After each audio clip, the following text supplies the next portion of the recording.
Қайырлы күн, қыздар. Мен есімім Дана Мырзакулова. Сіздермен бүгін красный борщ жасайтын боламыз. Ең әуелі видеоға лайк басып, подписаться етіп, құрбыларыңызға WhatsApp-қа жіберіңіздер.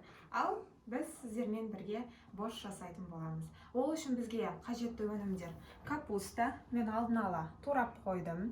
Одан кейін томат пастасы, одан кейін ет және де қасына сүйек. Сорпаның майы шығып тұру үшін сүйекті де қостым. Тұз, картошка, сәбіз, пияз және де томат пастасына суды қосамыз.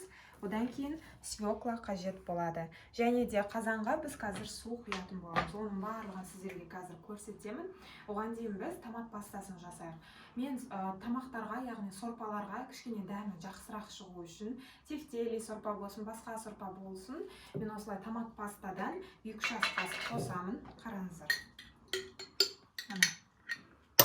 2 немесе 3 ас қасық қосамын. Соған суды қосып араластырамын. Қараңыздар. Мына 2 ас қасық қостым ғой. Енді су қосамын. Осыны енді бір араластырып жүрем. Любой тамаққа дәл осылайынан қосатын болсаңыздар, дәмі бір ерекше болып шығады. Мен сорпаға міндетті түрде су қосқан соң, үстіне кішкене осылайынан да қосымша қосып жіберем. Ал енді біз еттерімізді қайнатайық. Соған кірісейік. Қазанымызға суды құямыз. Қанша литр екенін нақты айтпай-ақ қояйын, себебі әркімнің үйінде әртүрлі адам бар. Бізде мен қазір 3-4 адамға жасап жатырмын, сондықтан осы жеткілікті. Енді мына еттерімізді салып, сүйекпен бірге не істейміз? Қайнатамыз. Примерно осының өзі жақсылап қайнауы қажет. Міне барлығын саламын. Міндетті түрде қасына пиязды да қосып саламын. Бұл да өзіндік дәм береді. Осыны қазір астын кішкене орташа қойып қайнатамын. Құр өзін сумен бірге. Етіміз қайнап жатқан кезде уақытты құр өлтірмей, свекла, сәбіз дегендерді бөлек қуыруға дайындаймыз. Теркадан өткізсеңіздер де болады, немесе мен сияқты жіңішке етіп турасаңыздар да болады. Өздеріңіздің қалауларыңыз бойынша. Бізде сәбізді дәу қылып турамаймыз. Үйдегілер сәбіз, свекла дегендерді онша жемейтін болғандықтан, осылай міндетті түрде майда етіп турау қажет болады. Ал сіздер үлкен етіп турасаңыздар да болады, өздеріңіздің қалауларыңыз. Міне, осының барлығы мен қазір сковородкаға жеке қуыратын боламын. Пиязды да міндетті түрде майда етем. Жаңа сорпаға да пияз қостым. Мұнда тағы да пиязды майда етіп көбейтемін. Бөлек сковородкамызға кішкене май құйып алдық.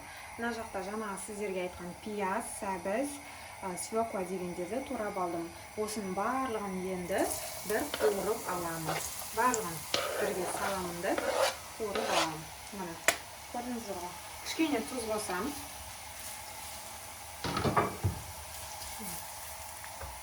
Теркадан өткізсеңіздер де болады, негізі қыздар. Өздеріңіздің қалауларыңыз. Мен қатты бұдан да майда қылғым келген жоқ. Тұз қостым. Все.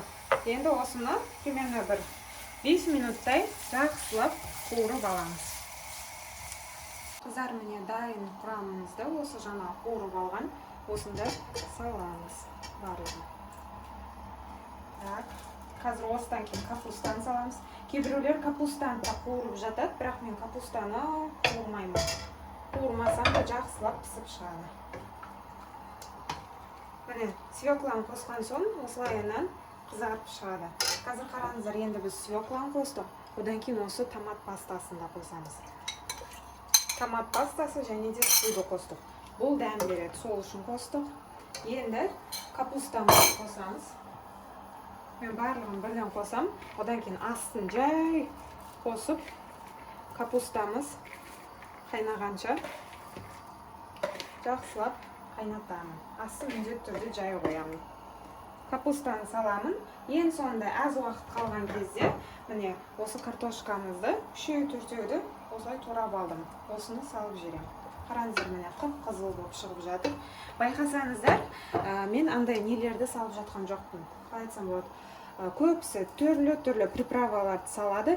Мен олай көп приправа салғанды аса жақтырмаймын. Себебі ол денсаулыққа барлығын әртүрлі приправаларды, химикаттарды салай берсін, денсаулыққа ол зиян. Сондықтан осылай тек қана тұзбен, томат пастасымен ғана жұмыс жасаймын.